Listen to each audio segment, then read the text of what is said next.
Steve Evans, that was better. Well, it was character, wasn't it? You know, I think the game was difficult because as you can feel probably now when you're pitch side, there's a swirling wind, which is 1 minute it's blowing the direction of the home end, next thing it was going towards a corner flag. So that made it difficult for both teams.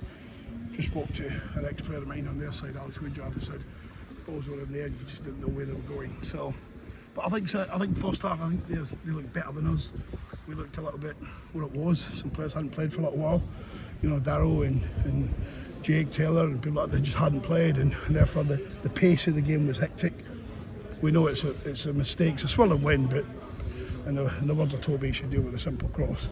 I think she's got it, and it just goes away at the last minute. We go 1-0 down, and I said to them at half time, we've got to have some manly bits in our body, and we have to have character, and we have to go and fight, and we have to get in the trenches. How can you complain about the second half? You can't. We've beaten a really good side. I think they've not lost in 7 at home.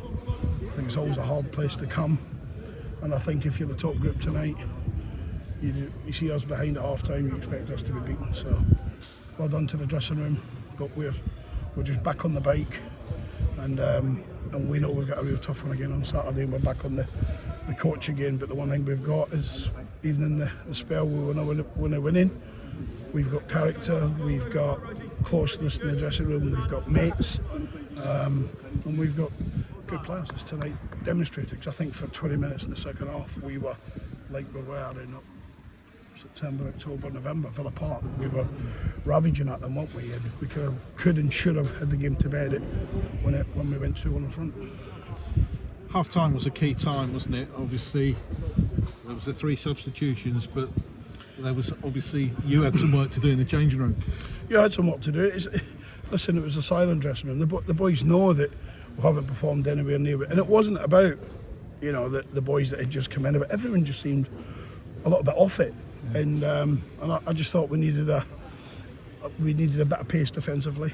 JT brings you that. Kid's been struggling. People don't see he's been struggling with a little groin, but he trained properly. Last couple of days, so he was good to go tonight. So bringing him on was quite simple. And listen, if you're ever in the trenches and you want to fight, you sign Boswick, don't you? And Michael was what we're all about. But I was really pleased with all of them tonight, but none more so than the front two. I thought the front two worked incredibly hard. Forget the goal that North scores, and when he almost scores, and then I think it's Jordan who puts it in.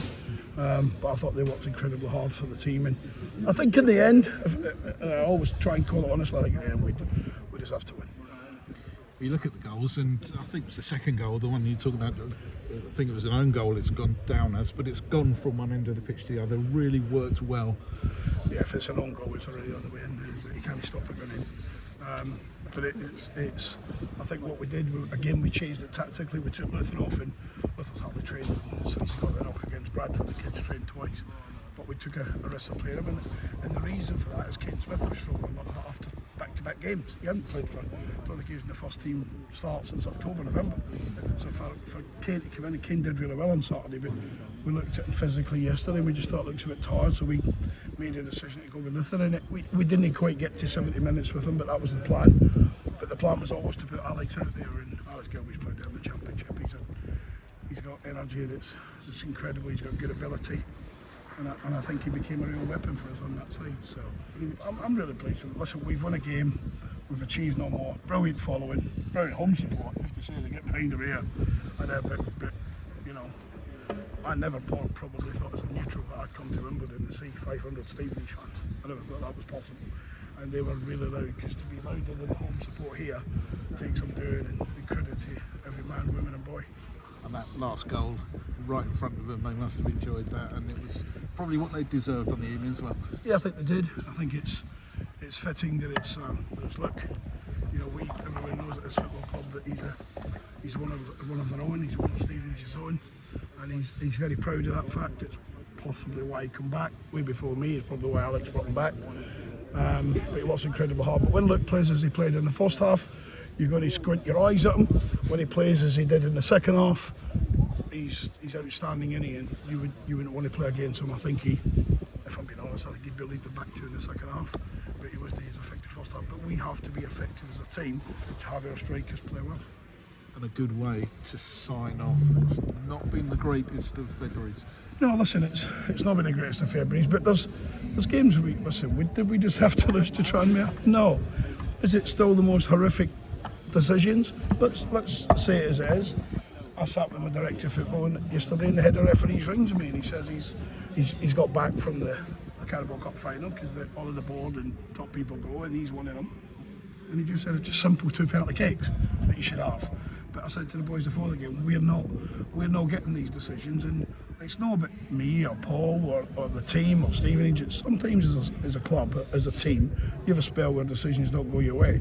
But to have an apology after Newport away, to have an apology after Stoke away in the cup, to have an apology after Bradford, to have an apology this week, it's that's been hard to take. But we come tonight, and this is a game that no one expected us to win. No one in that league.